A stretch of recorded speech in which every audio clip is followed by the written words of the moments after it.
Hello Virgo, Sun, Moon, Rising, and Venus signs. Kamusta kayo? Sana po'y nasa mabuti kayong kalagayan. Welcome back po sa Star Tarot. At kung bago kayo dito, welcome din po kayo. Please subscribe, like, share my videos, and leave me a comment kung naka-resonate kayo. So Virgo, healing. Ayan, so this is good.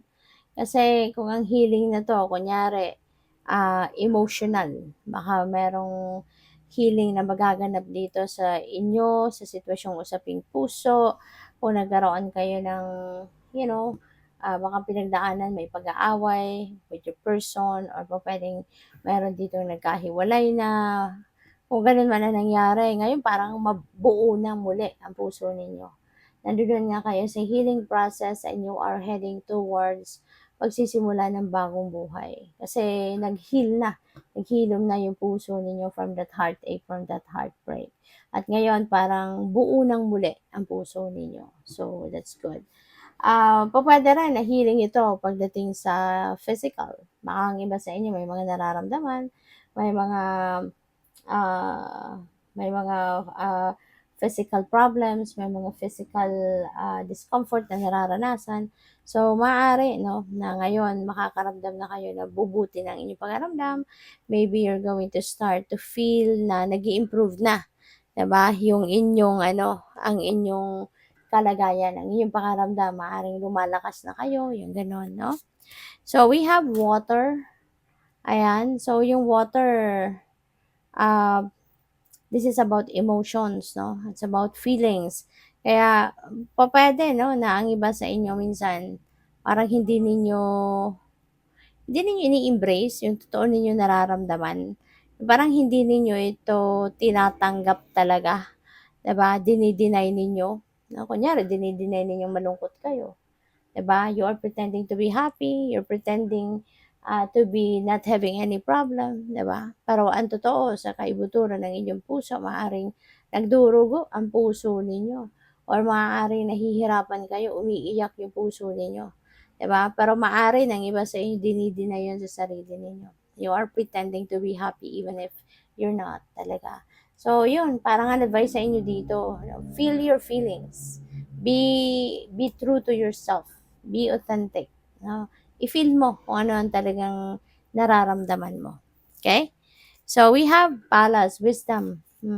Maaaring marami kayong matututunan. Mas marami pa kayong matututunan sa mga sitwasyon ninyo na na-experience ngayon sa buhay.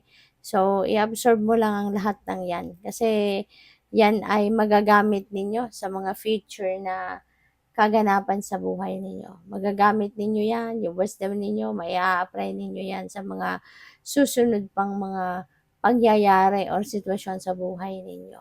Okay? So, tingnan natin kung ano pa ang ganap. And by the way, maraming salamat for subscribing. And if you haven't subscribed yet, subscribe na kayo. And also, maraming salamat din for not skipping the ads. Malaking bagay yan sa akin. And also, please click the join button sa baba ng video kung gusto niyo na mag-join kayo sa membership.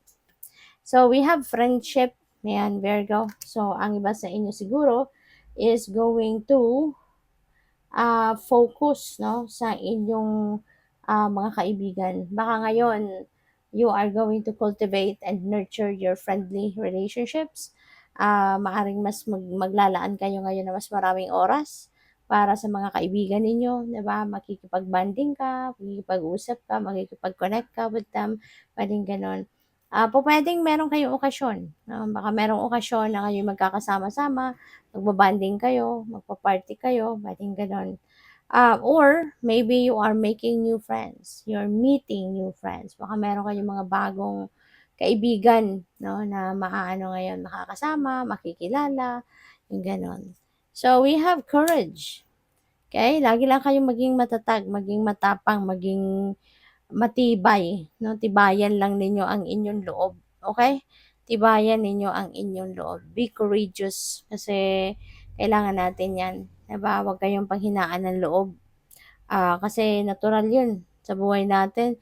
Lahat naman tayo biniyayaan ng universe, innate sa atin yung courage, bravery, yung inner strength natin, innate sa atin 'yan.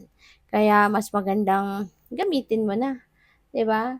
i-activate mo na yung courage mo para kahit anumang klaseng pagsubok ang dumating sa buhay mo, makakayanan mo kasi malakas ang loob mo, 'di ba?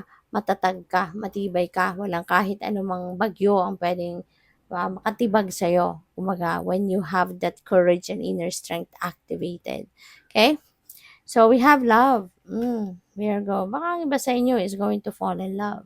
Maybe kung hindi pa kayo nasa relasyon, kung kayo ay single pa, lalo-lalo na, baka ito na yung time ninyo, 'di ba, na mag-ano na kayo, mag, baka ito na yung time ninyo na magmahal muli, 'di ba?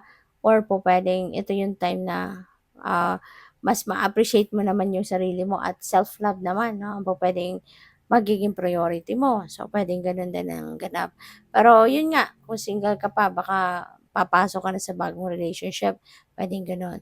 Kung may relationship ka naman na, kung meron ka ng, established relationship, pupuwedeng yung love ninyo for each other, harmony between each other, baka ngayon mas lalong maging malakas, mas lalong maging matibay, yung gano'n, 'no? So, good luck. So, tingnan natin kung ano pa ang ganap for Virgo.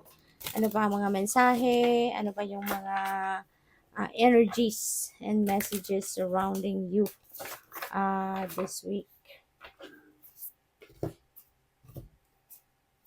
So, we have the Three of Pentacles, ayan. So, this is good 'no, kasi yung talent mo, skills mo, mga gifts mo, yan ay mabibigyan na ng panahon ngayon or mabibigyan mo na ng pagkakataon na yan ay mailabas mo, maibahagi mo yan sa iba, mai-share mo, yung gano'n. At saka, ito na yung simulan, eh, yung pagtatagumpay sa buhay, lalong-lalo na sa trabaho, sa career ninyo. Ngayon na magsisimula ng sumipa, 'no, kumbaga sisipa na yung inyong karera, yung inyong negosyo, yung inyong trabaho. Kaya ang iba sa inyo you're up for growth na, you're up for expansion, for growth. Papunta ka na sa pagiging yayamanin, papunta ka na sa pagiging established na sa inyong money, career, and finances. Kaya good for you. So what else? We have temperance energy. Okay? So, this is about healing, no? So, tapos meron tayong healing, 'di ba? So, maaari na Virgo na maybe lately siguro you are on the process of healing, you know, both emotional siguro and physical. Maaaring nagdaraan kayo or dumaan kayo siguro sa challenging situation in the past, kaya ngayon ano, papunta na kayo sa pagbangon, papunta na kayo sa paghilom ng mga sugat sa puso ninyo. And 'yan sa katawan, sa physical body ninyo, no? So, maganda kasi kumbaga, healing is a blessing, 'di ba? Healing is a huge blessing from the divine. Kung hindi ka pa healed, you know, lalo-lalo na kung sa mga emotional aspect, 'di ba? Mahirap. Maraming parte ng buhay natin yung apektado din, no? Kapag tayo'y namomroblema, kapag mabigat ang pakiramdam natin, kapag mabigat yung yung nararamdaman natin, 'di ba? So, mahirap. Pero maganda ngayon 'no, napapunta na kayo sa paghilom ng inyong mga sugat. Maganda na kayo ay papunta na sa healing process at, with that siguro, you know, hindi na magtatagal, maibabalik mo na din yung balanse sa buhay mo. Maibabalik mo na yung saya, maibabalik mo na yung maibabalik mo na yung balanse, 'di ba? Yung magiging mas maganda na ang iyong pakiramdam, magiging magaan na, makakaluwag-luwag na yung paghinga mo, 'di ba? Kasi maaalis na yung mga resentments, maaalis na yung galit, maaalis na yung tinik sa dibdib, 'di ba? So that's really good. So we have Hanged Man. Ayan. So this is the time as well na kailangan magpahinga ka, kailangan dumistansya ka muna sa kung ano man ang inyong pinagkakaabalahan, sa kung ano man ang inyong pinagkakabisihan, 'di ba? Kasi time out din ito, 'no? This is the time na kumbaga mabibigyan mo din ng time ang sarili mo na makahinga man lang, 'di ba? Makapag-time out ka muna, yung gano'n. And siguro kaya kayo magkakaroon ng mas malinaw na takbo ng pag-iisip because ito nga, makakapag-contemplate kayo, makakapag-reflect kayo, yung gano'n, no? So, good luck. Thank you for watching Love and Light. Namaste.